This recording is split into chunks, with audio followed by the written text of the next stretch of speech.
Chilling tales for dark nights.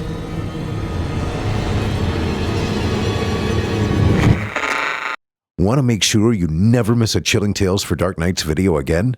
Be sure to subscribe and hit that bell to turn on notifications. The following program is a production of Chilling Entertainment and the creative team at Chilling Tales for Dark Nights, and a proud member of the Simply Scary Podcast Network. Visit simplyscarypodcast.com to learn more about this and our other weekly storytelling programs, and become a patron today to show your support and get instant access to our extensive archive of downloadable tales of terror. Thank you for listening, and enjoy the show.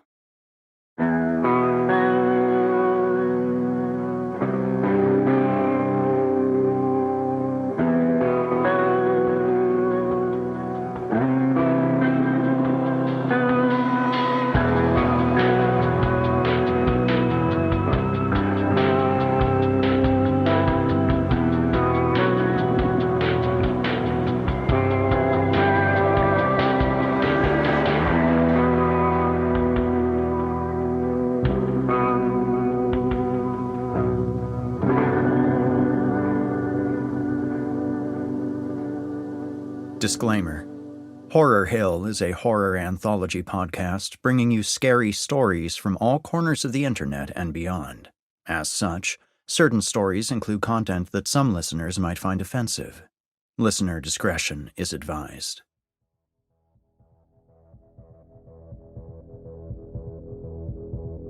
Greetings, listeners, and welcome to a brand spankin' new season of Horror Hill. I'm your host and narrator, Erik Peabody. And for our season premiere episode tonight, we've got a fresh story from a favorite author of mine, J.R. Hamantaschen.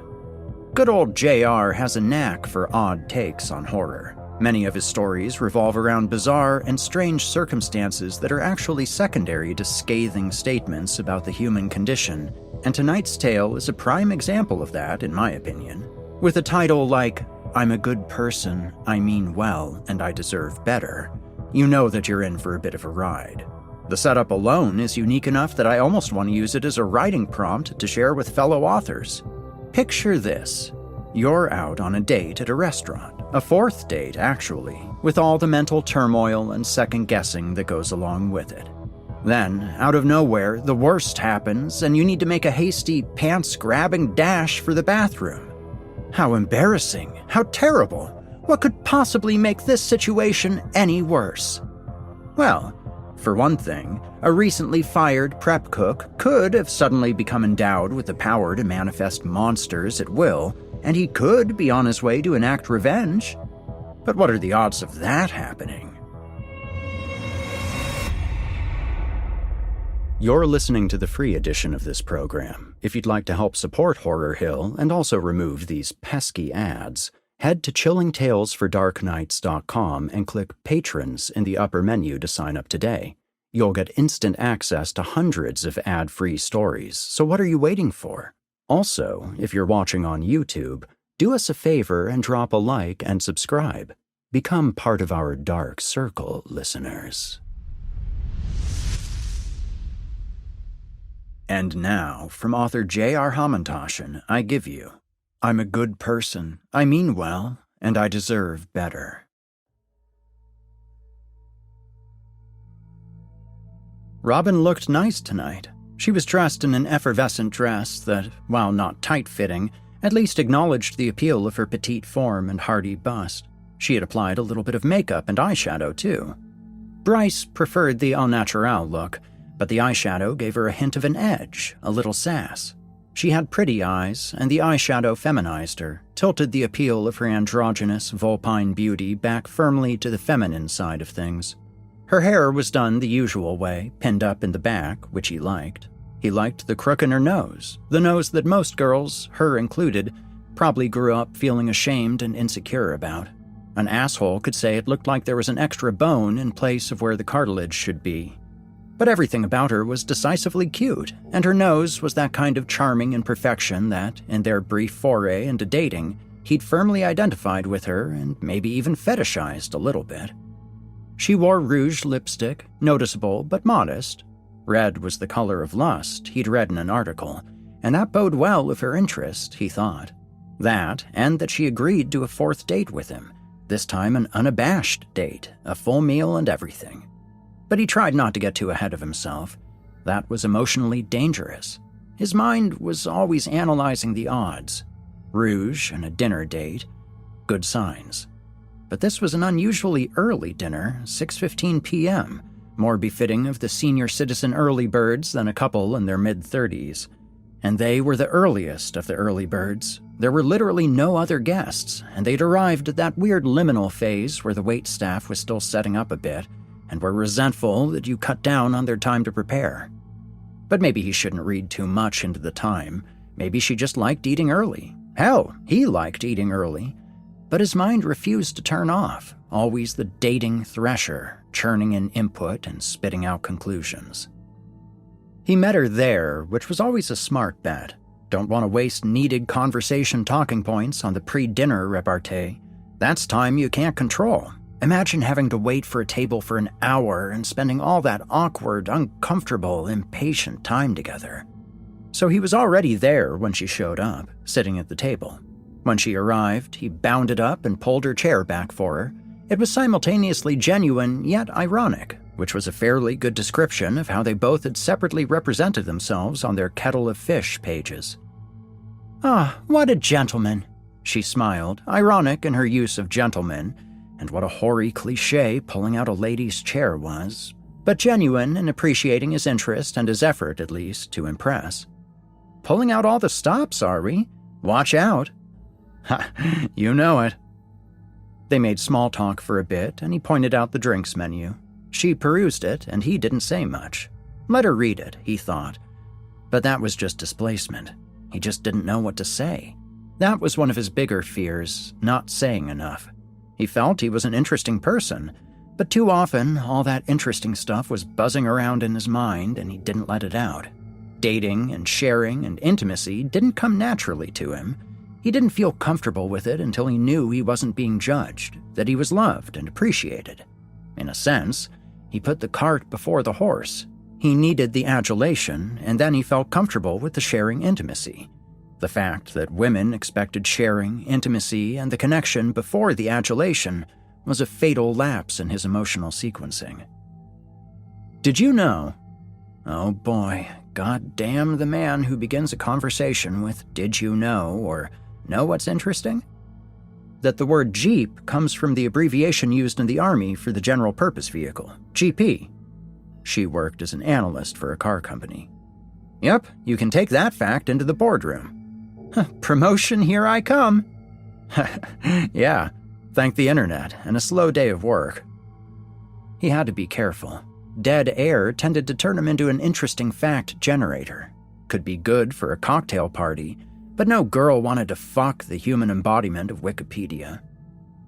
"Well," she drawled, "let me one-up you." Okay, I'm game. Let's hear it. "So, you know what the Q in Q-tip stands for?" "Nope," he said with metaphorical open arms. "Quality," she said, throwing up her hands like a rap baller. "Well, look at that." The drinks came, and this was pivotal. After she went in for her first sip and after they cheersed, she smiled upwardly from her drink at him in a way that froze his insides and made his heart stop. Inadvertently, it apparently not being enough that she agreed to a fourth date, he'd subconsciously been dedicating mental processing power to monitoring all the signs she was into him. Hair-teasing, forthcoming laughter, steady eye contact, running the metrics behind his eyes like an undercover economist.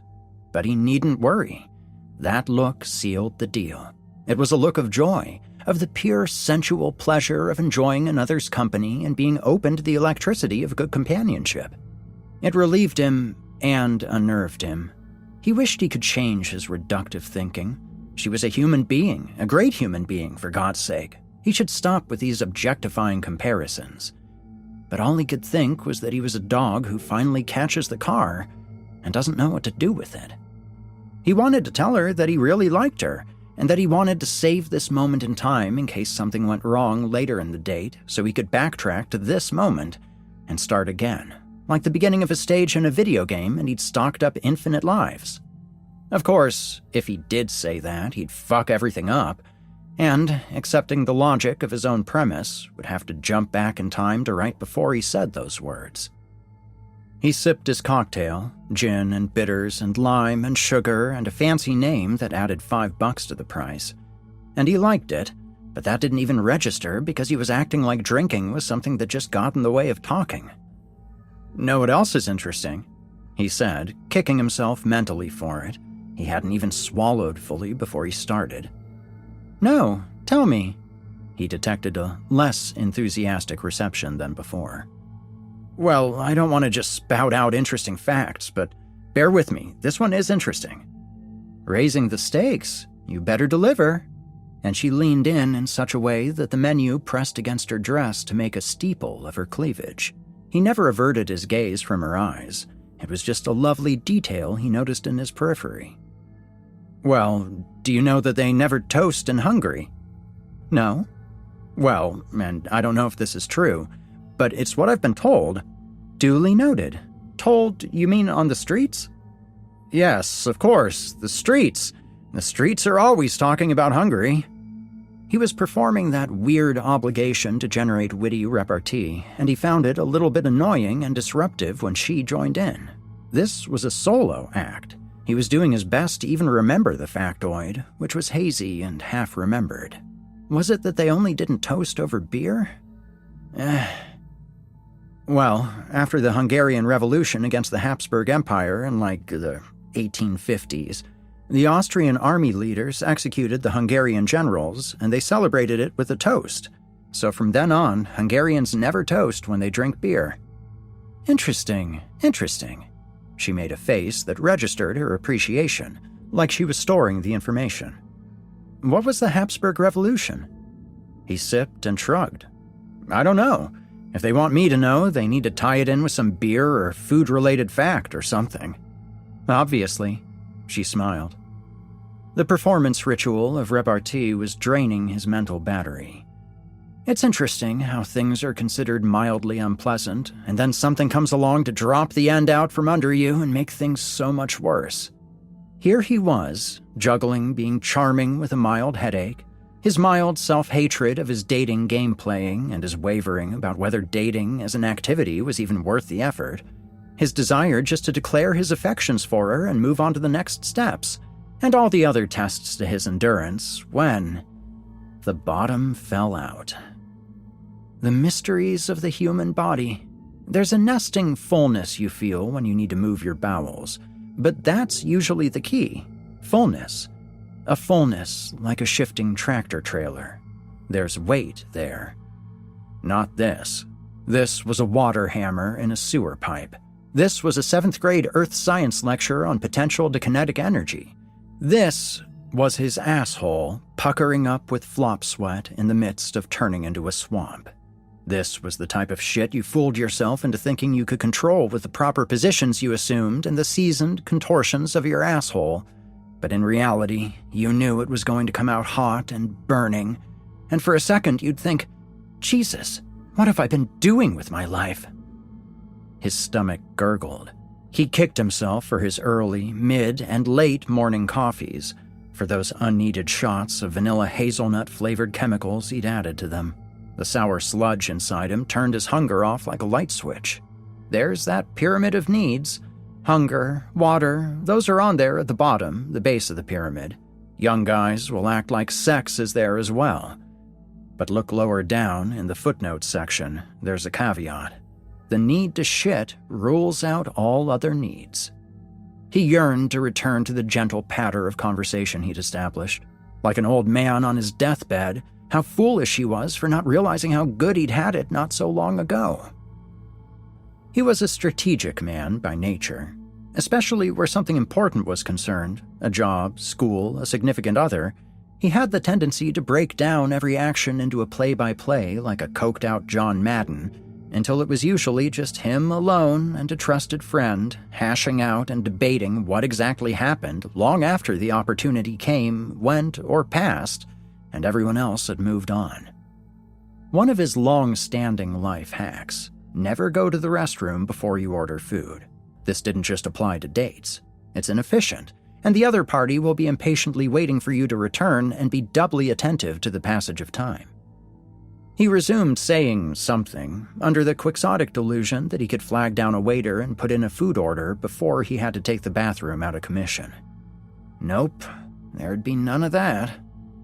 "I'll be right back," a line which, if their relationship survived some length of time, was destined to become an inside joke euphemism. He retired to the restroom before they had even gotten dinner menus. He thought of that word, retired, and it seemed apt, because after this, he'd have to take a nap and perhaps retire from ever showing his face in public again. He navigated his way to the restroom, a couple members of the staff intuiting the urgency just beneath the placid mask of his face and pointing him in the right direction. Les Latrines, the sign on the door read, complying with that unwritten rule that every restaurant above a sufficient level of hipness was required to have some whimsical name for the place where people pissed, shat, farted, ralphed, applied and reapplied makeup, and maybe did coke. He twisted the knob on the door, and it didn't turn. Oh God, occupied, and it's only one stall. One stall for every man, woman, and child. Providing one unisex stall should be a crime against restaurant design. Under almost all circumstances, he wouldn't have the guts to shit in a unisex stall, only allowing himself to pee and maybe later squeak out silent farts at the dinner table if the pressure got too bad. He could just never bring himself to defecate where there's only one unisex stall. The pressure was just too much for him. He'd immediately imagine a line of innocent, angelic American Apparel models lining up right outside. He remembered his own traumatic experience at a Barnes & Noble many years ago. Barnes & Noble must have known that every customer secretly resented it for some reason or another, and then tried to appease them by providing a separate bathroom for men and women. But not the Barnes & Noble he'd ventured into. No, not that Barnes & Noble. This must have been a closing Barnes & Noble, where management said, "Fuck it, we'll show these ingrates, make it a unisex bathroom." He'd never forget the look on that beautiful woman's face after he came out of that Barnes & Noble bathroom. Her pixie-ish, dirty blonde hair, her button nose, her button-up shirt that looked so cute on girls of her type, her angular cheeks flush with rouge, the nose ring stud, that little indication that in other circumstances she'd be cool and understanding and open-minded. And that unconscious twitching of her nose, that look of dread and embarrassment and shame that registered knowing that this filthy creature in front of her had just befouled the space she was entering. A creature of honeyed charms and fairy dust entering a labyrinth of emanations bespeaking pestilence and contamination. He twisted the knob before him again, and it opened, albeit slowly, with another person opening the door on the other side. She was trying to twist the door open from the other side at the same time, and they'd been working at cross purposes. "Sorry about that," he nodded and slid past her. "My bad." She wore flannel and had night black hair. Other than that, he couldn't see much of her, but she seemed nice and big-hearted. He made his way in, and lo and behold, he was wrong in his estimation. There were actually 2 bathroom stalls. One with a... What the fuck is this? There was a trend in restaurants to convey the crucial information of man or woman through quirky signage. That may have made sense at certain themed bars. If you see a male pirate or a mermaid on the bathrooms at a seafood restaurant, well, that's pretty intuitive. But here, one room labeled Mars with the Mars symbol, a circle with an arrow pointing northeast in red, and another door labeled Venus with the Venus symbol, a circle with a cross below it, in light blue. God, he had to be a fucking astrologist here in order to take a shit? Which was which? What other purpose is there of signage than to be clear and direct? Literally, the point is to convey a message clearly. That's why a stop sign reads stop, instead of representing a cleverly illustrated parable of a before, present, and after situation. Venus rhymes with penis? Could that be it? No, he felt that the jutting arrow was a proxy for the penis, and even if that was wrong, society still felt comfortable gendering colors, and light blue usually denoted the feminine. He tried Mars, and it opened. His asshole almost gasped in relief upon entry.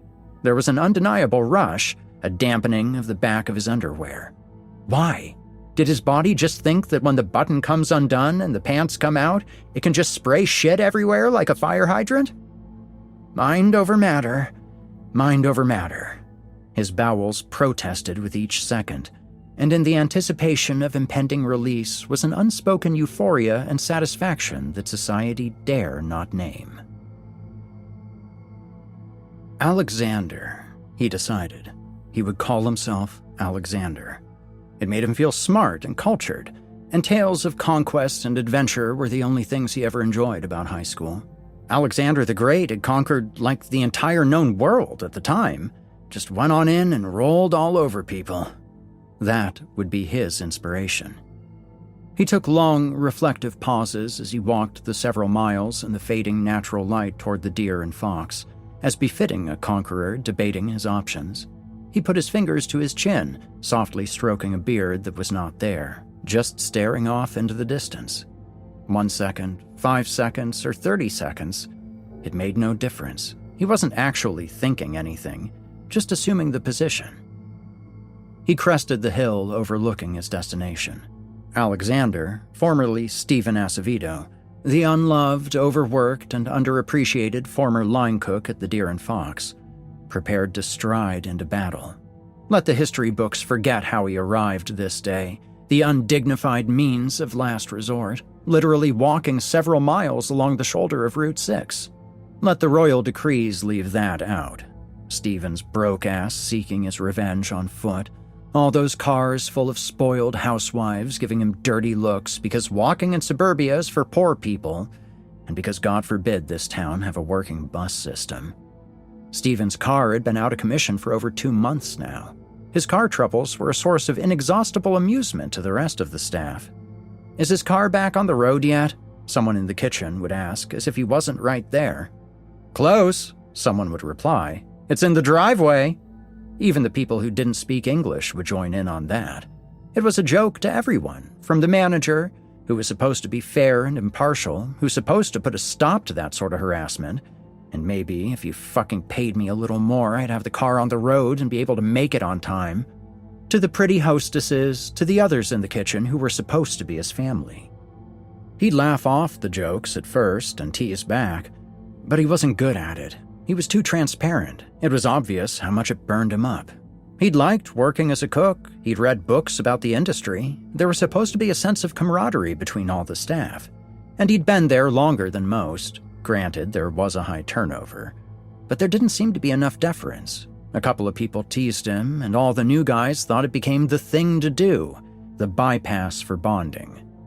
And then, to think, all the people he would bum rides from quit or left town in a matter of weeks, and he had no way to get on time other than the impossible, terrible bus system.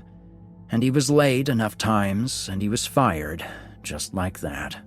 All those motherfuckers still talking about him, no doubt. He doesn't have anything. No education, no family, no nothing, except that job. And where were they? They were supposed to be family, right? They sweat together, hustled together, bled and burned their skins together. And he was good at it, goddammit. As much as everything about it sucked, he loved that place. He looked down at hands outstretched before him and watched the forms take shape. He had what appeared to be an undulating baseball poking out just beneath his skin, cresting and falling like a lapping wave. He pivoted and flexed his sore right thumb. Black mist sprayed out with each flex. It reminded him of a cartoon choo-choo train belching smoke. It even made a faintly audible gusting sound like a stuffed nose on a winter's day. He didn't know if he chose to make that noise, willed it, or if whatever was allowing him to do this had access to some remote memory of a cartoon choo-choo train and fashioned this to amuse him. He didn't care, really. He'd woken up one day having already come to terms with it. He'd been fired 10 days ago. He'd spent the first weekend getting drunk and feeling sorry for himself, cursing this place. Monday, he found himself instinctively waking up for his morning shift as if he needed to be somewhere. Then, one day that week, he looked in the mirror and saw one of those composite posters looking back at him. There are those posters. He didn't know how they were made or how to describe them. But those posters where one larger identifiable image was made up of several smaller images of the same person in different poses. Half the time, the subject of the poster was Bob Marley for some reason. He didn't know why. Well, that had been him one morning, except the smaller images weren't him, but a shoulder comprised of egg-shaped black orbs, beady eyes of succulent blueberries, a tornado of angular, writhing shapes for a torso. He had opened his mouth in surprise, convinced this was a dream, but still playing along, and his tongue was an oversized, squamous brick, yet still somehow fit fine in his mouth. Tendrils of thick grain, cookie dough, he thought, pushed their way out from under his nails, flapping a bit like Spanish moss in a breeze. They extended down to the grubby floor of his basement apartment. When they reached the floor, the tendrils flowed back upward, unseen, through his fingers, burning a bit like fluid through an IV tube, traversing through canals in his fingers and arms he never knew he had, or never had before. That morning, he'd made 5 strands of finger dough rise up and vibrate like slithering snakes. The egg-shaped black orbs underneath his shoulders bore no faces, but he knew they were directing their attention to him. His nails painlessly burst open with appendages the color of cobalt, the shape of carrots, the texture of glass. Then they retracted and his old nails were there again. The constituent parts of his new body had explained everything to him. They'd done that trick with his nails because it knew he'd think it was cool. It made him feel comfortable. Wolverine, bitches! Schnicked. Sometimes dreams do come true. He stared at the restaurant. Kind of pathetic, he thought. All this power for such an unworthy target. In movies, to show a character is good, mature, and above it all, the character will have the opportunity to take revenge and get his justice, and then, nah, pass. Like saying, you're beneath me. Like anyone would really do that. That's why those are movies, and this is real life. 2 pillars of crooked bone protruded up out of his shoulders, tapped 3 times, click, click, click, crossed each other like whirling scimitars, and popped back into place. That was cool, like he was a super soldier or something, a samurai. He wanted an adjustment to his face, something to scare the shit out of people right before he killed them. Wanted his mouth to spread out like the wings of a manta ray, little suckers and teeth embedded into his cheeks. But he couldn't will that for some reason. He went down on his knees like this was the culmination of a lifelong quest, like he was nothing but a modest servant fulfilling the calling of a higher power, seeking to set order to a universe gone wrong. His elbows shook and clicked and chattered like they were filled with rattling dice. This was going to be great. This was going to be awful. He forced himself to complete the task as quickly as possible. There wasn't even that dreadful couple of seconds of anticipation when the bathroom door closes and the other occupants enjoy their last seconds of calm before the embarrassing multitonal timbre of horrific noises. Between the time he closed the stall and the time he started, someone listening in from outside could be excused for wondering if he'd even had time to take his pants off before the wholesale slaughter began. His cacophony of embarrassing bathroom noises right then were bad enough that he wanted to ask his father about stomach problems running in the family. It sounded like an old man coughing up his soup. But oh God, what relief. He didn't even look in the toilet afterward. That was a first. Maybe that signaled something. Growing up, step 1 into overcoming his weird phobia and this obsession of his. The bowel movement had gone on for so long and with such intensity that he half expected the contents to ascend vertically and carry him straight up to the ceiling, like Scrooge McDuck astride his overflowing lucre. With his bowels released, he felt a dormant gurgle of hunger pangs, as if the body stored pre- and post-digested food in the same area. Pro tip to remember: whatever you do, do not, under any circumstances, come out of the bathroom and mention that you've just become hungry. He made sure he was as clean as possible, which accounted for his excessive flushing. There were certain tips and tricks he lived by. One of them was a commitment to being a devoted overflusher. He flushed so much whenever he used the bathroom that he worried that one day some environmentalist would overhear him and accuse him of wasting water. "Fuck off, go after someone who uses a humidifier." He already had his riposte prepared. Better to be safe than sorry. The only thing worse than having to be occupied in a toilet stall on a date is to be identified as the person responsible for clogging the toilet. He always flushed post-movement and then after every 2 or 3 toilet paper deposits. He figured that should be common practice, though more often than not, someone sharing the bathroom with him when he was washing his hands at the sink would give him a sideways glance, born of curiosity, of this unassuming man who deemed it appropriate to flush 3 to 4 times. What horrors had taken place behind those closed doors, he imagined them thinking. He could nod in agreement with his green friends and like articles online about the need for conservation, but a small plot of virgin Amazonian rainforest was torn asunder for the exclusive use of his asshole. Oh my God. He felt the expected stimulus one expects while wiping, but outside his ass, not inside, there was a sensation that should not be. While parting his matted posterior hair, there was, enmeshed within and between, the tactile sensation of plowing through a nugget of hot mud. No, it can't be. The human body couldn't allow this, no matter how hairy or overgrown he was back there. Millions of years of human evolution should provide for, at the very least, the human body not providing its own hair hammock for feces to rest in. Oh my God. This date was over. It just had to be. How could he recover from this? And no matter how diligently he worked at cleaning himself, could he ever be sure? Any time she wrinkled her nose or smelled her entree, could he rest assured that she was not aware of the rancidity wafting between them? How many times would he need to check his feet to make sure no feces-encrusted toilet paper dangled from his shoes? Or, God, worse, that there were no smelly remnants on his clothing. It wasn't fair. They were so aligned. It couldn't be. It's just not fair that this was to befall him on this day, on this date, with this woman, who otherwise would be so perfect for him. He was a good person who tried. He was good-looking, 6'3", broad-shouldered, and well-groomed. But this was unrecoverable. This was a dumpster fire. This was shitting the bed. No, worse, shitting yourself.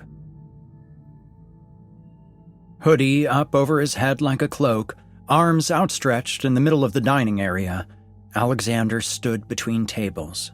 A server he didn't recognize leaned to the right, carrying a jug of ice water. He intuited that she rolled her eyes as she made her way around him, made a vowelless expression and a face reading, "Some fucking people." That insta-expression that servers made whenever they were briefly interrupted in their duties, that immediately dissipated as they continued their mad scramble dash that was the dinner-time rush. "Sorry," he said meekly, instinctively coward, and immediately regretted it. "Excuse me? Everybody!" he bellowed. "Everybody!" he called out again, this time pointing down at himself while he spoke, as if it wasn't clear where the focus of the attention should be. "Everybody! Now that I have your attention, in our life and times, there comes a time when enough is enough, when there's only so much you can take." Oh my God. He scrubbed at himself, that hopeless scrubbing you do when you get a fresh stain on a new white button-down, and you know it won't work, but just hope it does this time. He even ran out and dotted toilet paper with sink water. He was, quite literally, rinsing his ass out while on a date. The restaurant-goers looked at Alexander blankly. Some checked in for the beginning of his spiel, concluded it was something they wanted no part of, shook their heads, and went back to their meals. Crazy panhandlers in restaurants now? Others kept their gaze, curious but hesitant. Other tables chatted excitedly about the upcoming unexpected show. Only so much you can take. This place, this restaurant, it's treated me so badly, so unjustly. Save it for Yelp, a girl's voice rang out from the back. Laughter. Quick, someone get that guy a refill, someone else shouted from the same vicinity, his joke not landing as well as the Yelp girls. Alexander paused, then continued. How much injustice, how much embarrassment, how much wrongness is one person expected to take? So what he's asking is, who's coming with me? More laughter. He heard competing laughter and interpretations from the audience, some people repeating the line in a Jim Brewer Space Cadet haze, others adopting the original version's pathetic, intense neediness. What justice is... He felt overheated and small, pathetic, even in his moment of glory. Bryce continued to clean himself off. He disentangled some small pebbles, shards of sharp, crustified shit that reminded him of cleaning out specks of glass from a broken light bulb. Had there been times when he felt discomfort while sitting, thinking maybe he was sitting on his keys, when in reality it was the gravel-like friction of accumulated shit debris? Could such a thing be possible? Could it be possible that he was someone who showered every day, made reasonable efforts to live up to the basic standards of hygiene, yet found himself in such a situation?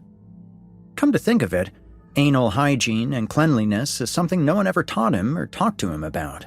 He remembers being a little boy and complaining about being itchy back there, and his mother explaining how you needed to make sure you're clean back there, otherwise the stuff, as she called it, back there will make you itch. Were there other life lessons he didn't know about? Should he be clipping himself back there, much the way some men clip their pubes? Should he get a dedicated razor? No one laughed, no one catcalled anymore.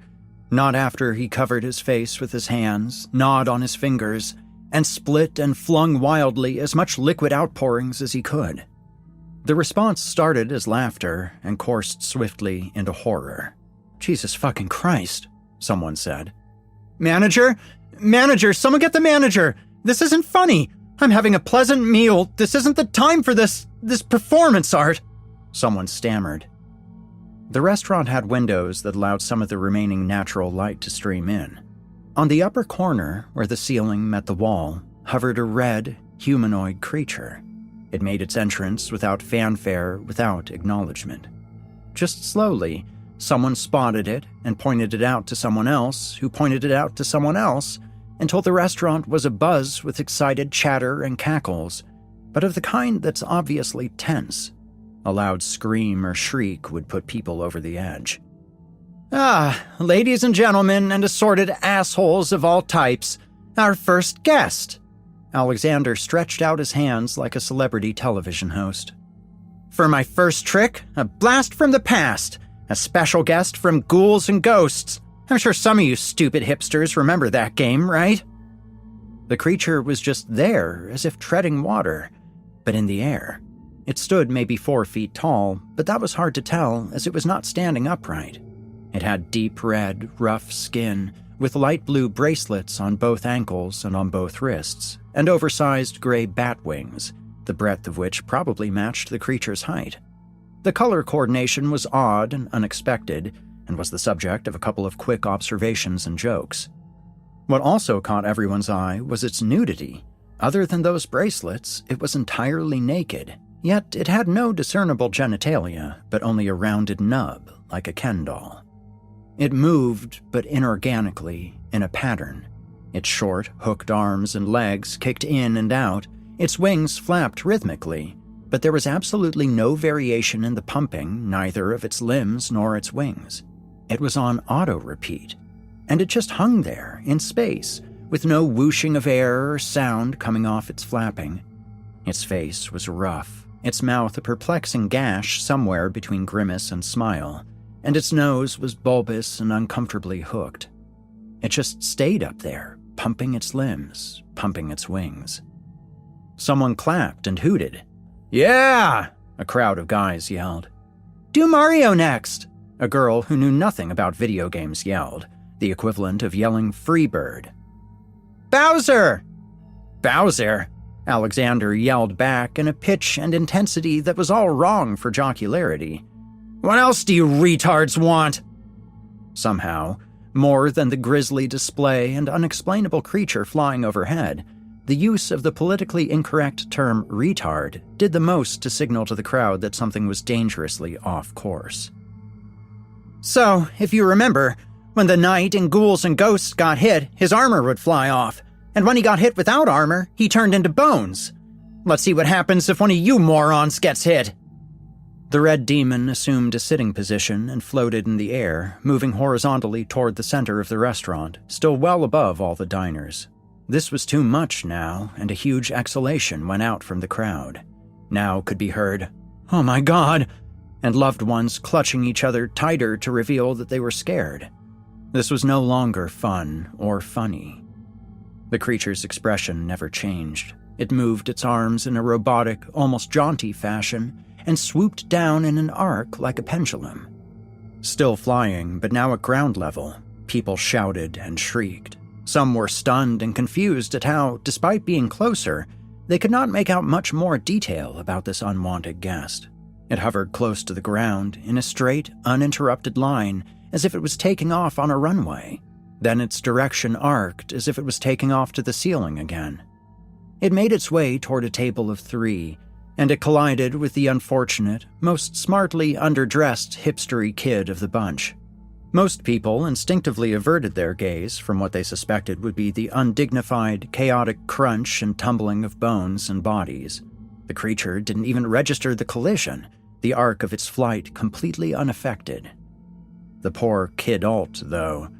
He registered the blow, toppled backwards off his chair, and quite literally exploded into chunky fragments. Tables overturned, the red sauce and the pasta appetizer got a new thickener, the drinks new bloody garnishes. "And so it begins!" Alexander worked himself into a frenzy, a rabid dog. No, worse than a rabid dog. He contorted his back and his joints, head-banging, a man in perpetual spasm. He gnawed and raged, tore and ripped. A substance the shape of bologna and the consistency of caviar extended out from his breast. He tore it out and threw it to the horrified onlookers, where it somehow splattered, shattered, and rolled into 4 separate pieces, their momentum never stopping, picking up speed, the velocity of their movement the same whether it rolled or used its still growing but still powerful lunging legs. 4 pieces of sentient, spam-like meat, Crystal thought, the only one of her party able to process what was enveloping before her. But those thoughts were gone when the creature was fully upon her, squishy and suffocating, and there was nothing sharp about it. Then, unbearable pain and her top half skidding along the greased floor, recognizing her separated lower half by the tight theory jeans she'd just bought yesterday. A star-faced mole jumped atop the sentient strips of meat and hissed. It dipped the prongs of its face into her bloodied wound and, contented, it scampered off to further its feasting. More and more of his minions were assembling. An army of 1, he thought, and that seemed right, since they originated from within him, from the pieces he tore off himself, from the sheer determination of his iron will. A floating pineapple of eyes, the star-faced mole, that was an inventive one. A McDonaldland grimace in a Viking helmet. Head crabs. Bodies ascending and descending and dividing into uneven quarters. The chaos and abandon was too much and too unplanned. He wanted to hold some of the chaos in abeyance, understand exactly what he was working with, try to plan certain punishments for certain people. Truth was, he just acted. He had no idea what he could be conjuring up. Hell, he didn't even initially plan for any of the customers to get hurt. It just happened. A sentiment he'd accepted as he stared at the fresh corpse of a hipster beardo, eyes bugged out, a white gelatinous square the texture of tripe wrapped tightly around his mouth. Why did he feel bad, of all things? He should move beyond that. That should be beneath him. Morality was for other people. Out of the corner of his eye, he recognized Manny, the head chef, bolting straight out from the kitchen and toward the front doors. He extended an open hand toward his closest minions. Dark brown, round creatures the size and shape of bowling balls, covered in cross-cutting, viciously sharp quills. They even rolled like bowling balls. 3 of them were rapaciously chewing on what, at some point, had been a face. In a moment of accentuated detail, he saw one cleanly chomp off several fingers from a disembodied hand, make an awkward face following the crunch of what must have been a wedding ring, constrict its face as it made a hearty swallow, and reveal what may have been a smile. "Critters!" he called them unthinkingly. "Attack!" And he pointed at a fleeing Manny. Manny turned back for the briefest of moments, saw the finger directing the attack upon him, and resumed bolting, emitting something like a guttural yelp. The creatures continued their chewing. The 3 of them formed almost a triangle. They shook while they ate, like gulls imbibing live fish. "Attack!" he directed again. The creatures continued unabated and undisturbed. Even among the ruckus, Alexander heard a loud smack and knew it was Manny, falling hard. His vision was obscured by booths and tables, but he distinctly heard Manny yell, a yell that lessened in intensity and volume until it sounded like it was coming somewhere more remote, maybe underwater. Alexander adjusted his position to see what had happened, to find a hazy outline of Manny, visible through the translucent sheen of whatever jellyfish-like creature he'd disappeared into. The creature sat with the repose of a giant toad, even as protesting hands pushed tiny stalagmite-like ripples through the base of its head. A few seconds, some adjustment, and ambiguous motions later, the movement stopped. The mass of what was Manny subtracted like sand from an hourglass. Luck smiled upon Alexander. How could he be in the wrong when everything was now so right? When fate convened to give him these powers and make sure his harassers got their just rewards? He'd commend that creature, promote it somehow, even though he knew not what that meant and feared they cared not a whit for or about him. He saw a tall blonde girl outside the restaurant, looking in, pounding on the glass, sheer terror and desperation on her face. She pounded and lost resolve, descending for a moment into a crescendo of tears as her friends were digested before her. "Get her!" he yelled as a general command. If there was any discernible change in the arrangement of the battlefield, he was unaware. "Get her! Make sure she does not escape!" Somehow, the woman outside clued into what he was saying or directing and ran. She escaped out of sight. "Get her! You let her escape!" He pondered how many other people had simply escaped and concluded it must have been many. This was chaos, and he and his minions appeared to be on different wavelengths. He wanted swift, organized justice. They seemed content just being fed. "More food! Food! In the kitchen! Plenty of food! Live food!" He hadn't taken a tally on how many of his minions had been wreaking havoc, but he suspected plenty had left the restaurant already to satisfy their own devices. There was certainly less commotion than when he started. He looked for the star-faced mole, that was his favorite, the one he was most impressed with, and couldn't locate it. There were panes of broken glass and open doors. As if to make the abandonment all the more obvious and embarrassing, there was a green, viscous trailway of slime leading from the center of the dining room, straight out of the front entrance.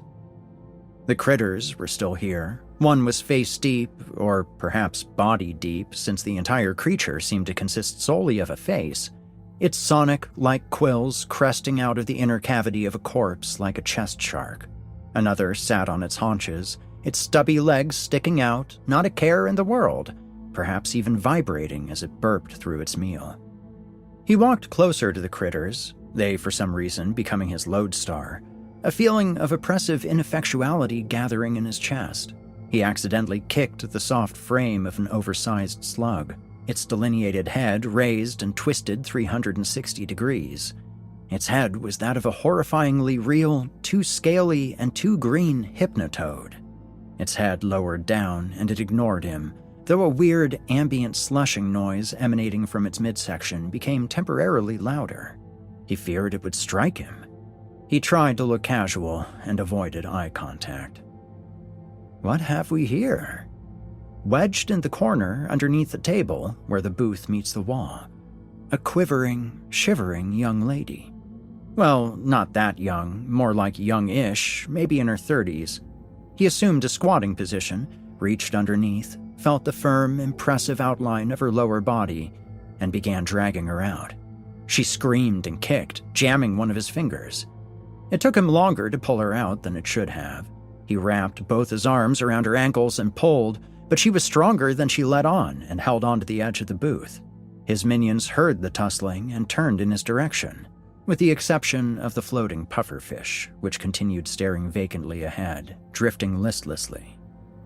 He tugged hard enough that her hands gave way and she slid on her back out from under the booth. He tugged so hard that he fell back, hard, on his ass, like an obese woman crashing through a lawn chair. Christ, he landed so hard, with such an emphasis on his ass, he half expected this was a comedy bit and he just landed in a pie or dog shit or something. From her back, she launched herself forward and rained punches down on the bridge of his nose. With his hands now covering his face, she took the opportunity and bolted up and ran. She shrieked, turned and surveyed the confusing, intimidating landscape. Overcome with nausea and sensory overload, soft, round organs, bright, streaky blood, violent, puncturing angles, she ran to the first opening that was unguarded, the kitchen. "Follow her! She ran into the kitchen! Follow her! There's more back there! Food! But don't eat her! I want her for myself!" Bryce looked into the mirror and sighed with a heavy heart. He checked his phone. 23 minutes. He had been in the bathroom for 23 minutes. What would overcome her first, he wondered? Her hunger from waiting, or her repulsion about wondering what could possibly take him 23 minutes in the toilet? Maybe her revulsion canceled her hunger out? Wishful thinking. He half expected to find out that she left. Maybe she thought he bailed. God, can you imagine that? Shitting for such an inhumanly long length of time that your date can rationally, plausibly conclude that it's more likely that you abandoned her than you were just fulfilling an unfortunate human need? Maybe it'd be better if she did leave. Less embarrassing, perhaps, than going out there and seeing her face and coming up with some small talk to deflect the 500-pound floating piece of shit in the punch bowl.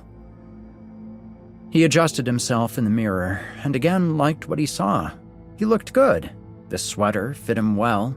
His skin was largely blemish-free, his recently shorn hair respectably stylish. He fake smiled, sighed again, washed his hands like he was about to perform an appendectomy, and made his way out. He left the men's room, or whatever room he had turned into the men's room, turned right, and pushed open the sliding door that connected the bathroom area to the dining area. He pushed it part way open until it moved no further. He pushed harder, and it made a little bit of headway. Okay, be cool, he thought. The odds of being stuck in the bathroom are pretty slight. God, can you imagine that? As if a 20-minute sojourn into shitting wasn't conspicuous enough, he announces his return by being publicly stuck in the bathroom?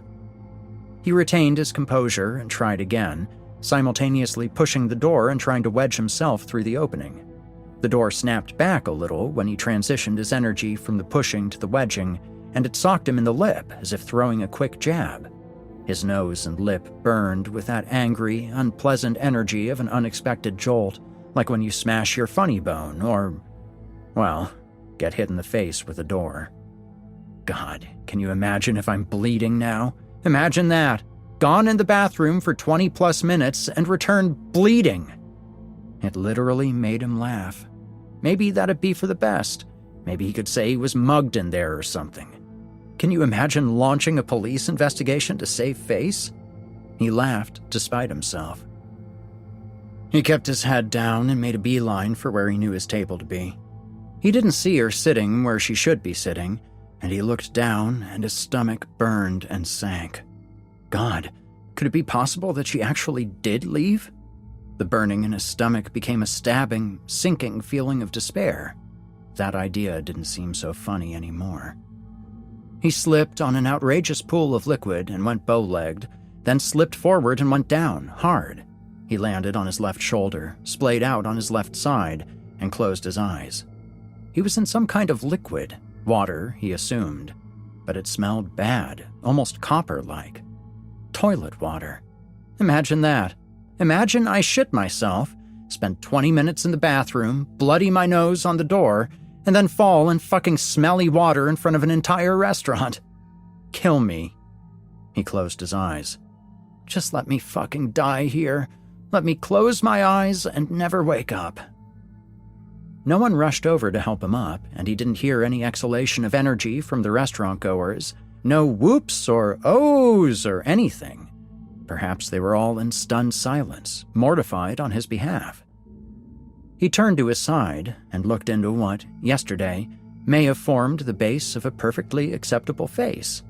Plucked from its roots, it was now a garish, lopsided curlicue of bone, teeth, and sinew. He jolted and shot out a hand, and, my God, the texture of the thing! It was emulsified. The base of it stayed put and sunk into itself. He screamed, stood up, and saw all that was before him. He said nothing and stared. Somewhere in the back of his mind, in the smarter part of his subconscious, he recalled a quote. 1 death is a tragedy. 1,000,000 is a statistic. All this laid out before him, all deathly silent, but there, all these people and their derivative parts. The thick, wire-framed glasses of a guy he recognized had been sitting next to him. Several such glasses, actually. Clark Kent-style glasses had obviously been popular at this hipstery eatery. There were so many varieties. Broken ones, bloodied ones, some still dangling from faces. He registered the gallows humor, but didn't laugh. He just turned back around. He wanted to slowly walk into the bathroom and blow his brains out, but he didn't have a gun, and he couldn't move. He looked back over his shoulder. A green, hulking creature, gait like a gorilla, all strong shoulders and long arms, dragged the relatively well-preserved corpse of what appeared to be a teenaged boy. The creature dragged the dead boy to a certain inexplicable point, and then, with 3-foot arms outstretched, launched him up over the banister to the top floor of the restaurant. There wasn't the loud thud you'd expect, but rather a soft bristling of vegetation, like the body had landed in a nest. The creature lumbered across the room, in no rush, to do the same with another body. "Robin?" he called out. "Robin? Robin? Robin, are you here?" If he'd thought about it rationally, he wouldn't have done it. There was no doubt this creature was already aware of his presence, and with that strength could easily snap him in two. The creature registered his presence for a second or two, and then dumbly continued its task. It had a simple, unamused, simian look. "Robin?" he yelled again, this time pivoting in place to yell it across the entire dining hall. "Robin, are you here?" He heard a loud, cracking pop from outside, the sound that Hollywood told him was a handgun. Jesus. Somehow, the sound of something so concrete and familiar, thank you, Hollywood, and God bless America, brought him back to reality. He scanned the bottom floor as comprehensively as he allowed himself to, and saw no sign of Robin or her clothes or anything else identifying. His search became so frantic that, instead of regarding with a sense of wonder the oval slug possessing the face of a monstrous toad, he thought of it as nothing more than a fat, wasteful impediment, an inconvenience. Maybe she ran away. Maybe she got away. He walked toward the closet door, which opened to a hallway which led to the kitchen. "Did you ever see the movie Critters? Well, did you?" She nodded, the nod of a trapped victim buying time with a terrorist. She was pinned in the corner, surrounded by this bubbling facsimile of a man, supported by his flanking fan of 4 vicious-looking, squat creatures. They did look like the creatures from that movie Critters. That was the first thing she thought of, too. Krites, they were called in the movie. They look just like him. Alexander pointed this out to his captive audience.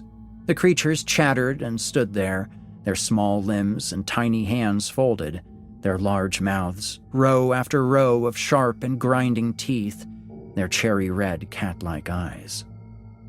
"Are you a krite?" He turned and spoke to the nearest creature. "Are you a krite? Is that where you're from? Is that what you're called? I loved that movie as a kid. That has to be what you are." None of them seemed to respond, maintaining their deathless, voracious gaze. The only difference among them was one of them breathed with a heavy wheeze. "Someone call the prop department," he joked to no one. He turned back to face her. "So, what do you think of all this?" he asked her. She shook her head, unsure of how to answer, but knowing that she had to keep the conversation going. The more he viewed her as someone to talk to, the less likely he was to kill her. It was hard to look at him. The area around his lips looked like bubble wrap fashioned out of pastrami. "I'm trying to identify all the monsters, I guess, that are here. I think I saw one of those plants from Super Mario Brothers before. You know, those red and white plants that come out of the green pipes. That was cool." He smiled, and it was horrible. A mass of bleeding caviar rearranging itself into a human expression. "I feel my face changing, and I'm happy about it. I wanted to change my face, and I feel like it's happening. I'm getting stronger. I must be. I don't understand why it's so gross, though. I don't like that. Why does it always have to be so gross? Why can't it be something beautiful? I can't even see it, but I can just tell it's gross, the way it feels." He looked down at his hands. They were wider and broader than human hands should be, and it was harder to demarcate the separate fingers. There was a hazy filament of hair catching the light. "What should we do, guys?" he asked the 4 critters standing behind him. Funny, they looked like cheesy props almost. They looked flat and unreal, like projections on a screen. They didn't seem fully textured, like there were important details missing, like how they smelled. That's right, come to think of it, they didn't seem to have any discernible smell. "Even when my fantasies come true, I'm not in control, I guess." His face had changed so much that his expressions weren't readily classifiable. "So, what should we do? To be honest, I don't really want to kill you. I only wanted to get revenge on the people who worked here, and not really. I don't know. I think I just wanted to scare him. I wanted to scare the manager, but I didn't even see him today. I don't really know what to do, to be honest." She nodded slowly, as if she was his confidant and was really objectively weighing his statements. "I understand. It all just got out of hand. It's not your fault. You didn't want any of this to happen. Can you let me go? I won't tell anyone, I promise. No one would believe me anyway." "No, I'm sorry, I can't do that. I mean, I understand what you're saying, I do, and no one would believe you. But I imagine the police are already on their way, and they'll believe what they see with their own eyes." "You can't. Yes, you can do that, but just let me leave."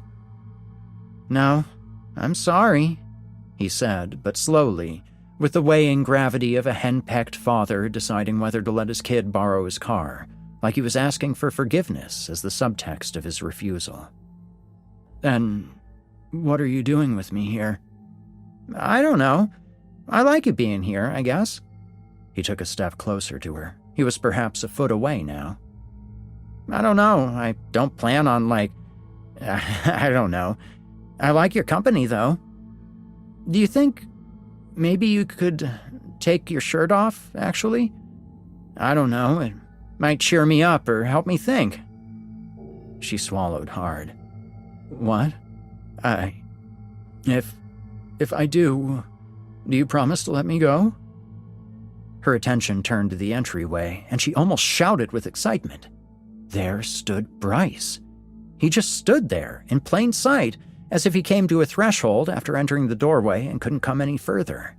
He was surveying everything he could, this horror show before him and the structure of the kitchen he found himself in.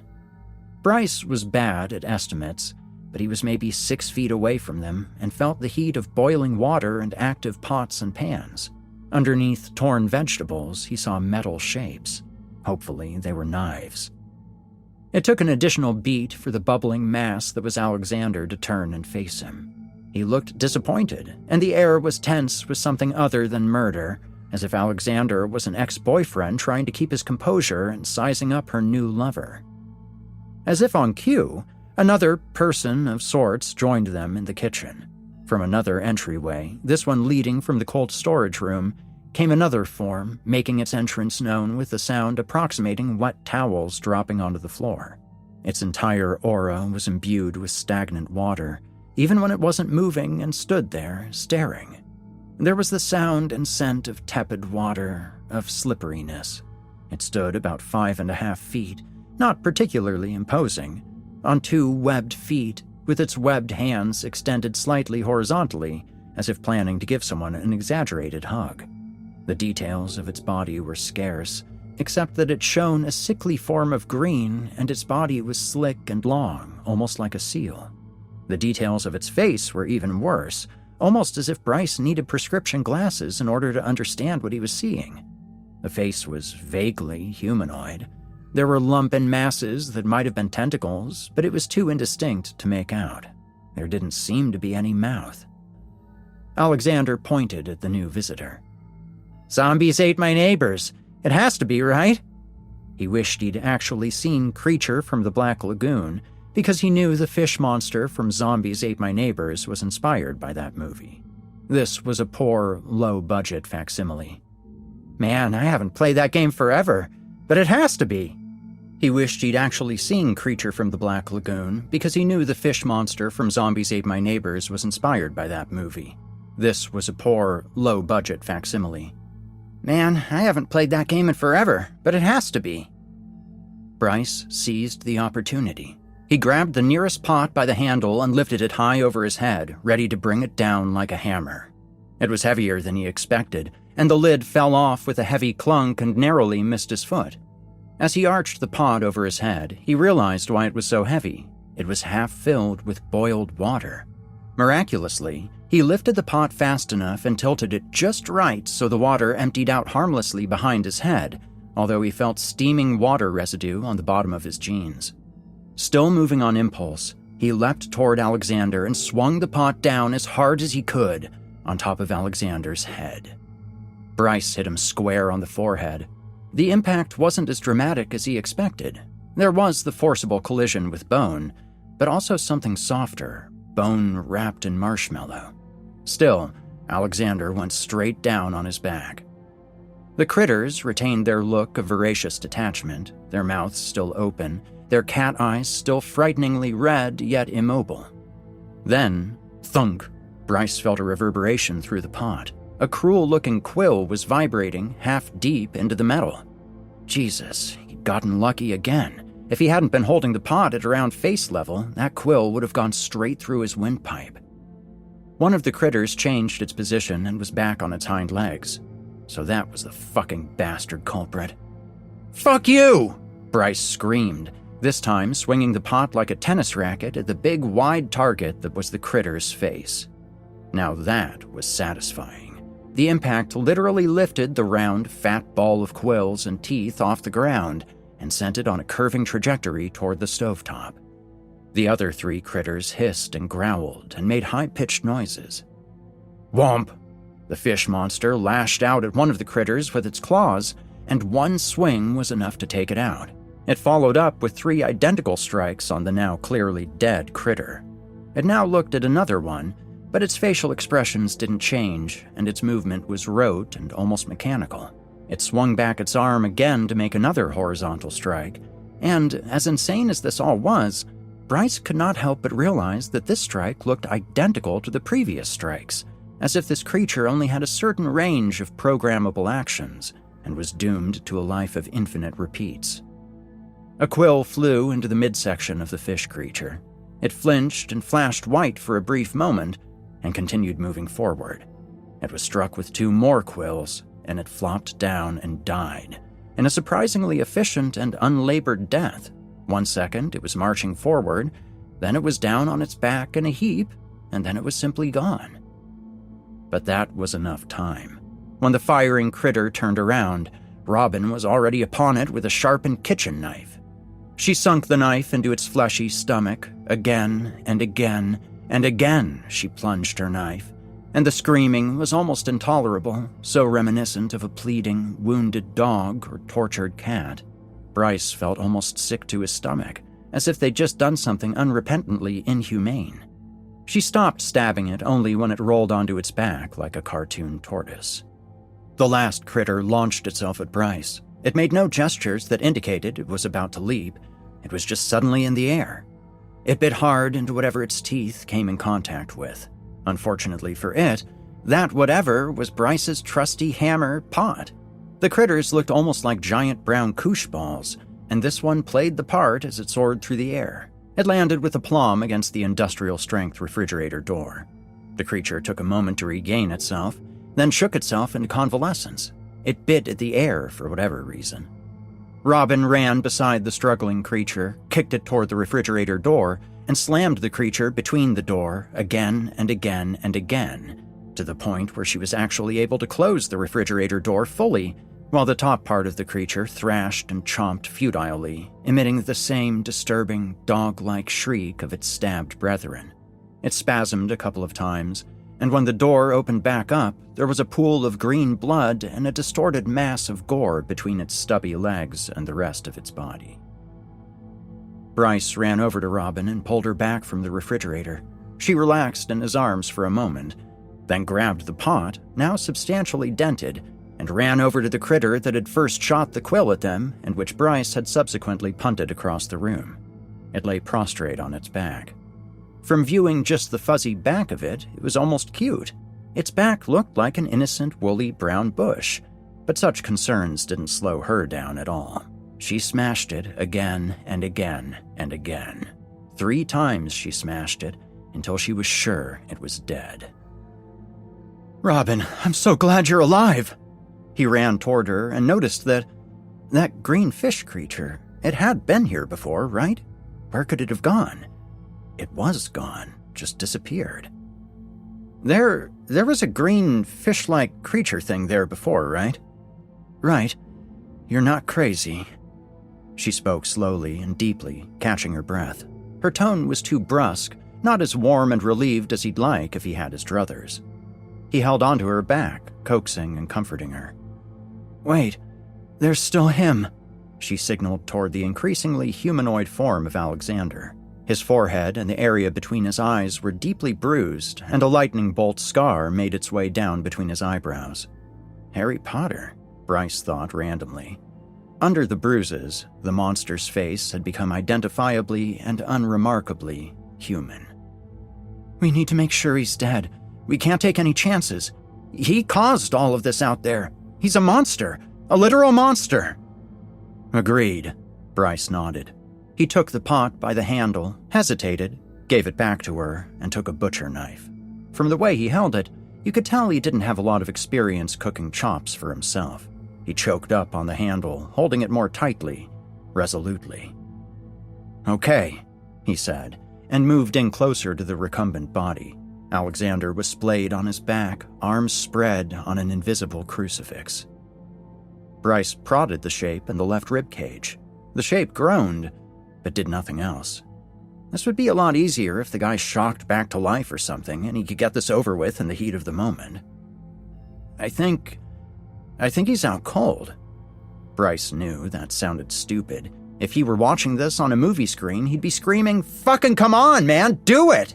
and then complaining loudly that the witless character was asking for it when things inevitably went awry. "No, we can't allow him to escape. He needs to die. You saw what he did. He killed all those people. He was going to kill me. He was going to rape me even. He caused all these things. It's a fucking massacre out there." She stopped herself from breaking down completely, but exhaustion was clearly eroding her. "I know." He got down on his knees and straddled the body, chopping knife at the ready. He didn't know how to bring the knife down. A hard thwack into the skull as if it were a watermelon? "Can you give me, a cutting knife?"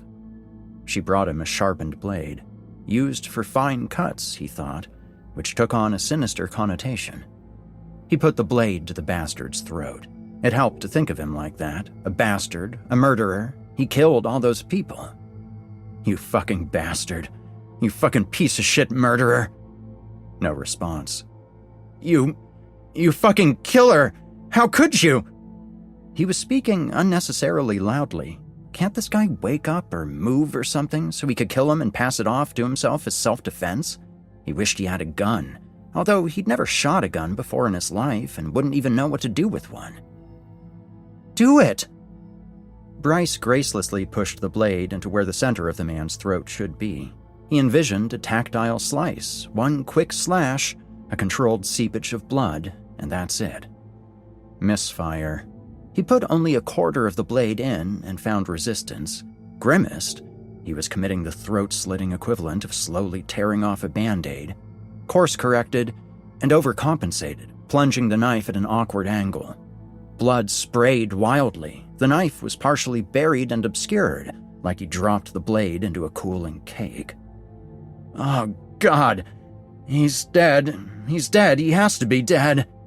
He stood up, covered in warm, coppery blood, the opening of the wound actively gurgling. They stood there, both panting.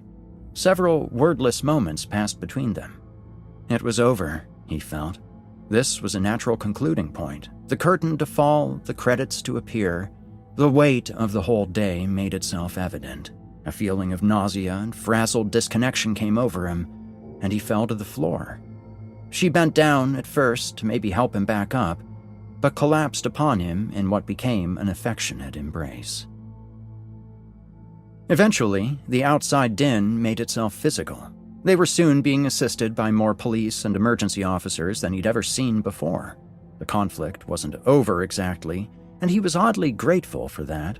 He half expected everything to just disappear, and for the authorities to find just this hideously slaughtered, disfigured body in the kitchen, the placid presence of undisturbed restaurant-goers undercutting his entire cockamamie story.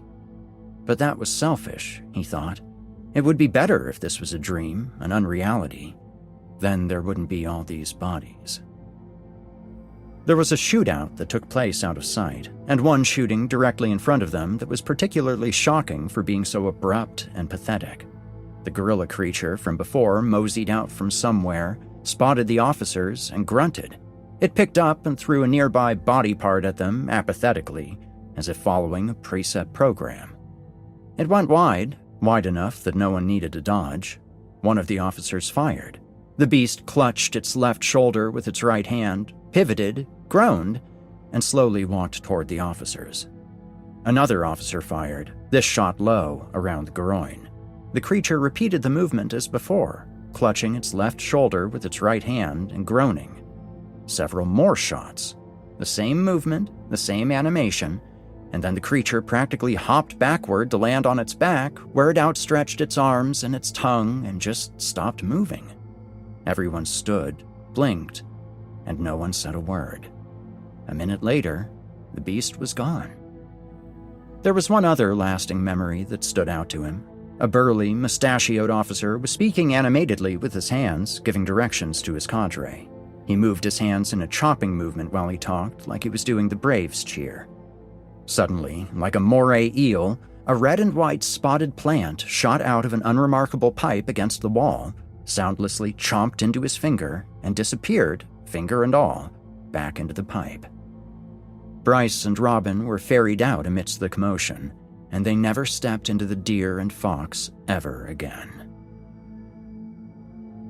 Robin breathed heavily, and her breasts heaved metronomically. They showed nicely through what appeared to be a stylish, form-fitting white blouse. No, something more threadbare than that. He could clearly make out the contrast of the maroon bra she wore underneath. The disfigured man reached out toward her. His face was orange, puffy, and indistinct. The man pulled Robin forward. Her breasts pitched upward from the force and jiggled vigorously as she stopped short in his grasp. He grabbed around her, trying to dominate her, get leverage on her shoulders. The man squeezed one of her breasts painfully. She pushed him away, and his fingers were crumpled up within her shirt, so when she pushed, her shirt extended, exposing her deep décolletage. Bryce's erection flooded full and sharp, pressing hot against his pants. It was his first glimpse of her perky breasts, but also not, because underneath the dream he registered that he knew what her breasts looked like. But there was something powerful and erotic about this sight, the thrill of a slip, the power and control of the image. He charged and knocked out the disfigured man with one straight blow. Bryce woke up next to Robin. Actually, next to her was not fully accurate. She was already half up and getting ready for work. He only saw her back. His stomach sank, and that was enough to know the vitality that radiated off her was limited to the dream world. The only thing that carried over from the dream world was his erection. He laid awake in bed while she prepared for the day. He felt her staring at him impatiently to get up. They often tried to leave for work at the same time, and there was something satisfying in staying in bed for a bit, the slightest form of obstinacy he could muster without overtly riling her. The covers were still over him, and he rested his hand on his privates, the erotic elements of the dream still in his mind. He looked up at her, brushing her hair. She looked back at him, looked away, looked back at him, and gave him a slightly annoyed look to show that she didn't see the point in breaking and maintaining eye contact. She wasn't going to give him a goofy or warm smile just because. She wasn't his cheerleader. He groaned and got out of bed and let his half-erection jut out from his boxers. She didn't acknowledge it. He let it hang, untouched and unremarked upon. He felt he was making a statement of sorts. It had been almost a year since that defining date at the Deer and Fox. They'd lived together for the last 6 months, and they hadn't been physical with each other for the last 2. "I'm gonna shower," he told her. "Okay. What time is it?" She looked at her phone and said in a phlegmy, impatient way, 8:30. No, 8:35. They normally wanted to be out the door by 9 a.m. so they could get into work sometime between 9:30 and 10 a.m. They were running late. "You don't have to wait for me, I guess." "Yeah, I figured. I wish you would have told me earlier. I wouldn't have waited." "I figured. Sorry. I can get in later than you, though." She made a testy sound. "I know." She was already halfway dressed. "I left 2 wheat bars out for you if you want to bring them to work. I bought some for us as I don't have time to make breakfast." He mentally rolled his eyes and revealed this by giving a sarcastic, woe is me, okie dokie head nod. She maintained her frigid distance, zipped something up, and left the room. She was wearing a black bra and still needed to decide what to wear up top. He didn't want them to go to work like this, to leave and start the day on bad terms. "Hey," he offered as she came back in the room. Her chest jiggled a little when she stopped abruptly, and, absurdly, it made him feel bad about himself and what was becoming of their relationship. He hadn't seen her chest bounce of her own accord, or his, for quite some time now. "Hey, what's going on with you?" That didn't come out right at all, and it was dreadfully obvious. No response. She had left the room. He heard the refrigerator door close. "Nothing is going on with me," she huffed when she came back. She was eating Greek yogurt, the one where you mix the honey and yogurt. He could see the clump of honey on the spoon as she mixed it in. "Come on, something's up." She positioned her shoulders defensively and sucked the honey off the spoon in a desperate, rushed way. Funny, he didn't know there could be so much emotion conveyed through yogurt eating. "Come on, I don't have time for this shit. I need to go to work. Can we not talk about this now?" She usually didn't curse in reference to their relationship. "Well, I'd normally let it go, but this has been going on for a while. You just called our relationship shit, for one thing." Let's just not talk about it now, okay?" "Okay." She put the half-eaten yogurt down outside in the kitchen and walked to the closet to resume looking for a top. He felt an intense, burning sense of aggrievement that manifested in his chest and shoulders. "Look, I want to talk about this. We always stop talking about things when you say so. We always go by what you say. You are important to me. This relationship is important to me, and I don't want to spend the whole day worrying about what's going on with us. I want to talk about it now."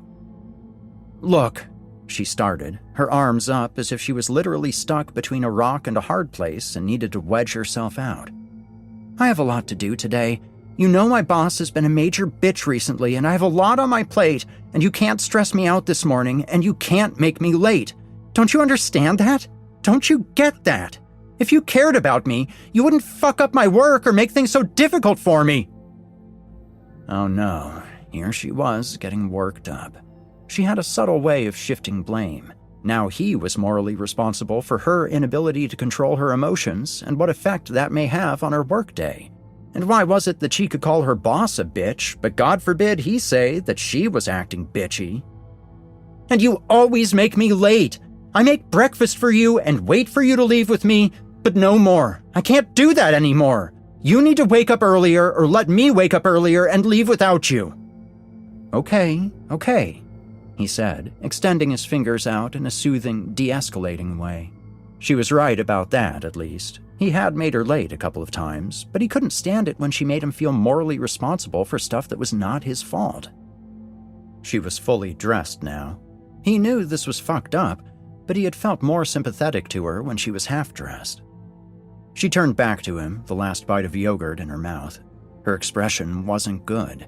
It was largely frustration, with a sprinkling of the heavy sorrow inherent in carrying out a dreadful but inevitable task, like taking the cancer-ridden dog to the vet for the big sleep. "I can't do this anymore. I can't do this anymore."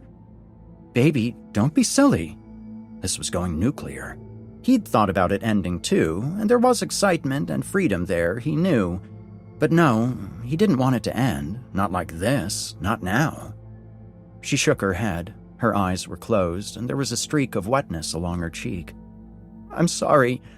I can't do this anymore. I'm sorry. I just don't feel like this is going to work." "Baby, come on. Let's just go to work and we can talk about this later." "No. I'm sorry. I just don't feel like I'm in love with you anymore." "Baby," he shot back like she said something wildly offensive and uncalled for. "Baby, you're just stressed. I'm sorry for bringing this up before work. It's my fault. You did nothing wrong. I'm sorry." Usually, taking the blame and appearing plaintive was enough to escape long enough for her to calm down so he could live to fight another day. "No," she shook her head, eyes still closed. "I'm serious. I've been looking into getting another apartment. I have one picked out already. I'm sorry. I should have told you before. I'm sorry, but I'm serious. I'm just not in love with you anymore. I fought it. I've pretended otherwise. I kept telling myself I loved you. You were a good person, and I appreciate what you did for me." "What I did for you? You mean saving your life? As in, I literally saved your life?" "Yes, I know." "Look, honey, let's just talk about this later, okay?" "Bryce, look, I'm sorry, but this has to be done. I'm sorry that this is the wrong time, but it's not working out. I'm sorry, it's not working out. I need to go to work now. I'm sorry, but it's not working out." "Baby, come on, you don't mean that." "I know what I mean. I know what I'm saying." "You can't possibly. We love each other. I'm your hero. You say it all the time. Why, you said it even like just last week when I fixed that cabinet for you." "Bryce, I shouldn't have said that. I like to make you happy. I'm sorry. I've been leading you on for some time, I suppose." "I quite literally saved your life. I quite literally am your hero. There were magazine articles written about us. I'm a fucking hero. I literally did everything I could to—" "I know, Bryce, I know. I appreciate everything you did for me, and—" "Everything I did for you? You mean preventing you from being raped and brutally killed? That's what you mean, right, when you say that? Bryce!" He didn't know what angered him worse, her breaking up with him or her pat formality in doing it.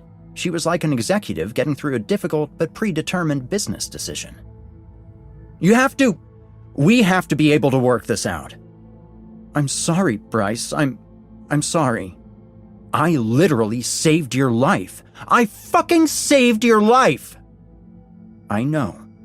I feel terrible about this, but I'm sorry. I just don't feel... I think I'm in love with you. I mean, I know I'm not in love with you. I'm sorry, I I just know I'm not in love with you, and you can't do this after all I've done, after all we've been through. It's not a judgment on you. I can't weigh the pros and cons of what you do or don't deserve based on what you did for me. This isn't a formula. I'm telling you, I'm sorry. I have love for you. I so greatly appreciate everything you did for me. Saving your life. Let's be clear about what I did. I literally killed a maniac for you. Literally killed monsters. Can you believe this? Literally killing fucking monsters, risking my life to kill monsters to literally fucking rescue you. And this is how I'm repaid for it. Repaid? My love for you isn't a gift that you earn by achieving something for me. Of course it fucking is. Of course it all is, his mind screamed in protest. You don't win me. I'm not the prize. You said you'd never be able to repay me. Do you remember that? You said you would never be able to repay me and that you would always be there for me. So, I'm asking you, please, please don't leave me. Let us work this out. She breathed in deeply, as if quibbling with someone pointing in vain to a contract technicality. And in a sense, he was, and he knew it. For everything I've done for you, for everything we've been through together, please, we have to work this out. I'm a good person. I'm a good person, and I'm sorry. I try. You know I try to be good. He was crying, unmistakably and unabashedly. You said it. You promised me that you'd be eternally grateful to me, that you loved me, that you'd never be able to repay me. So please, do this for me. Repay me this way. Don't leave me. She didn't respond, not verbally at least, but she ploddingly shook her head. I'm sorry. I'm sorry. We can talk about this later, but I'm sorry. I'm sorry. I'm not trying to be mean, but I'm not in love with you. I'm sorry. It's not a thing I can work out. You are nice. You're a nice person. You'll find someone else to be nice to, someone else to love. I feel like I could be anyone. You just want to be loved so badly, I feel it has nothing to do with me. You just want me to cheer you on, to hug you and almost treat you like a dog or something. Like you're my son or something, and I'm your biggest booster, your biggest fan. I just can't. I can't fucking believe you. Don't. I can't do this now. I'm late for work. We can talk later. I can't fucking believe this is how you treat me, how you repay me. Fucking repay you? He made a strategic mistake, he knew. Whatever welling of sympathy he'd evinced within her was gone. The course was now irrevocable. Again, I'm not your princess that you rescued from the castle. You don't own me. You didn't win me, so just stop it. Just stop it and act like an adult. And if you want to get all technical with me and bring up every fact and detail from the past instead of focusing on how I've fallen out of love with you, then, if I never met you, I'd never have even been in that restaurant to begin with. Okay, whatever. He turned around to head back into the bedroom. Whatever. I can't believe you. I can't fucking believe you. He plopped back into the bed, the vertigo of sadness and uncertainty overwhelming him, seeping into the cracks of his rage. It felt better when these emotions were converted into rage, into indignation. I'm a fucking hero, you know that? A literal fucking hero. I saved your life. I literally saved your life from God knows what, from getting eaten, from getting raped, from who knows. You had a different tune back then, let me tell you. You'd have been begging for me back then, and now, look at you. His conflation of pity and anger was mismanaged and received poorly, he could tell. And while he talked, she hedged, torn between consoling him and just storming out. She finally made a face of hands in the air disavowal, packed up her work things, and said she was leaving and they could talk tonight. He noted with some inner sadistic glee that she dotted her eyes a bit as she left. He didn't want to move out or have her move out. Things weren't perfect, far from it, but he liked the life he had with her, liked the feeling he had with her. He looked at her and saw the best of himself. "I'm a fucking hero," he told himself again, this time into the pillow in a sulking way he'd perfected throughout his life, in a type of self-pitying performance art. It felt good to repeat that, and what he had done for her was undeniable. It could never be taken away. It was an assurance into heaven, into sainthood. He had always stayed faithful to her, even when the hero narrative went full blast following the media blitz. It felt good to be indignant and to hate. People forget that. There was something soporific about it, anesthetizing. Bad feelings sunk inward and were expelled outward, leaving him cleansed. "I'm a fucking hero," he consoled himself again, burning up into the pillow. "I'm a good person, and I deserve better than this. I deserve to be loved and treated better. I deserve to be with someone who appreciates me. This isn't how things are supposed to end."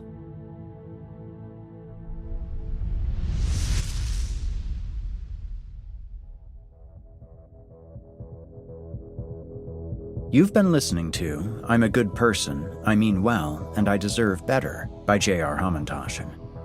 J.R. Hamantaschen is a writer of short stories, having released several collections, including a deep horror that was very nearly awe, with a voice that is often still confused but is becoming ever louder and clearer, and You Shall Never Know Security.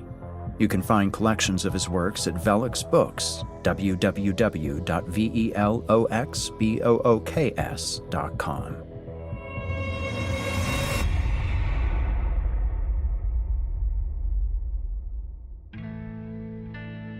What a weird damn story, right?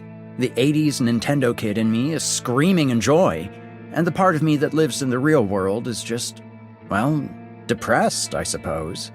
But I gotta say, I love flipping the old trope on its head. To quote the great sage and imminent guru Keanu Reeves in Speed, "I have to warn you, I've heard relationships based on intense experiences never work.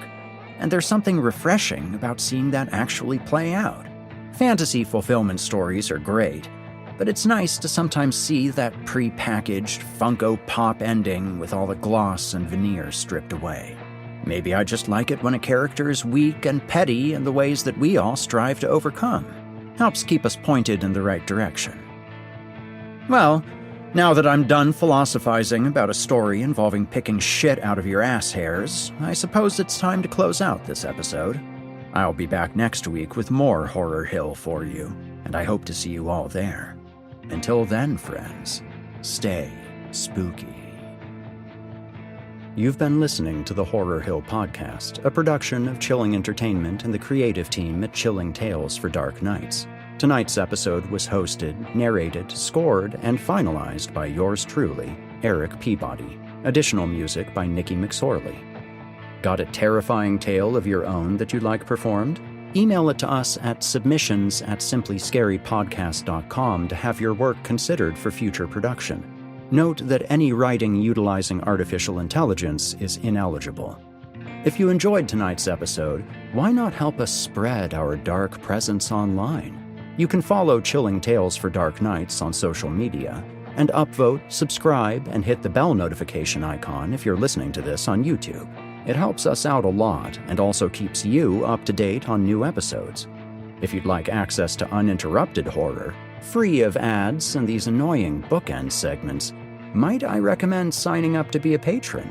You'll get access to hundreds of episodes of this show, as well as everything from the other programs in the Chilling Tales for Dark Nights cabal.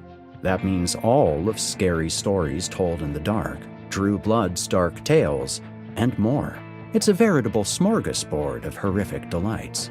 Head to chillingtalesfordarknights.com to get started. If you're looking for someone to narrate or handle audio production for your own personal project, I just so happen to know a guy. Email me at erikpeabodyvoice@gmail.com. That's ErikPeabodyvoice, and we can talk details. If darkness is what you're after, listener, your search is over. Yet, let it be known, you haven't found the darkness.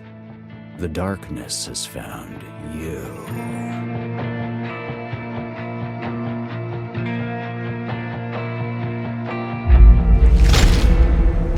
Tales for Dark Nights.